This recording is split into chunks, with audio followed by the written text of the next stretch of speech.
गैसाद गुरुजींची वेद पाठशाळा पुण्यामध्ये गेली 80 वर्षे चालू आहे. त्या वेद पाठशाळेच्या वार्षिकोत्सवामध्ये दरवर्षी नवीन काहीतरी आयोजन होत असतं. त्याप्रमाणे यंदा पूज्य द्वारकापीठाचे शंकराचार्य जगद्गुरु स्वामी सदानंदजी महाराज यांची भागवत कथा ठेवण्यात आलेली आहे. ती 5 जानेवारी ते 11 जानेवारी या कालखंडामध्ये चालणार आहे. या श्रीमद भागवताचं महत्त्व हे आहे की आपला सगळा भक्ती संप्रदाय ज्या ग्रंथावरती अवलंबून आहे ते सगळे प्राकृत ग्रंथ श्रीमद भागवतावरती आधारलेले आहेत. आणि त्यामुळे श्रीमद भागवत हा भक्ती गंगेचं उगमस्थान अशा प्रकारचा ग्रंथ आहे. आणि त्यामुळे त्याचं यथाविधी श्रवण होणं, जे त्या ग्रंथात आहे ते सांगणारा एखादा वक्ता उपलब्ध होणं आणि एखाद्या वेदपाठ शाळेनं त्याचं आयोजन करणं, हे सगळं मोठं अत्यंत उत्तम कार्य घडून आलेलं आहे.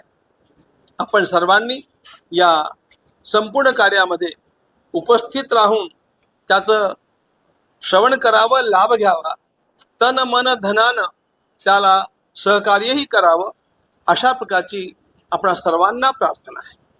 आमच्या गैसाद गुरुजी वेदपाठ शाळेच्या वर्धापन दिनानिमित्त हा विशेष उपक्रम यावेळेला आम्ही आयोजित केला आहे. आणि याचं सगळं मार्गदर्शन जे आहे ते गोविंद देवगिरींचं आहे. हा कार्यक्रम 4 तारखेला दुपारी 4:30 वाजता वेदभवनाच्या जवळ शृंगेरी पीठाचा मठ आहे, त्या मठापासून स्वामीजींची आणि भागवत ग्रंथाची शोभायात्रा आहे. शोभायात्रेनं हा सुरू होईल. आणि 5 तारखेला दुपारी 3 वाजता कैलासबुवा खरे यांची कीर्तन आहे. 5:30ला स्वामीजींचं भागवत सुरू होईल. 7:30ला आरती होईल.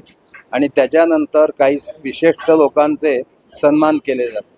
मी आपल्या या माध्यमातून समाजाला सांगतो की स्वामीजींनी आज आपला महत्त्वाचा मुद्दा सांगितला की भागवत कथा सांगायला योग्य वक्ता मिळणं, ज्याचा त्या क्षेत्रात अभ्यास आहे, जे शांतपणे सांगतात, त्यांनी सांगितलेली भागवत कथा ही अत्यंत रसाळ आहे आणि शांतपणे सांगतात.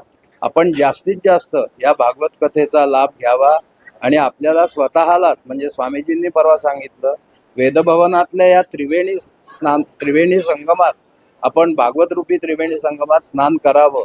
त्याप्रमाणे मी सगळ्यांना विनंती करतो की वेदभवनामध्ये ज्या ठिकाणी भागवत होणार आहे त्याला आम्ही श्रीकृष्ण नगरी असं नाव दिलंय. या श्रीकृष्ण नगरीमध्ये येऊन सगळ्यांनी या अवभूताचं स्नान करावं, एवढी मी या निमित्ताने विनंती करतो.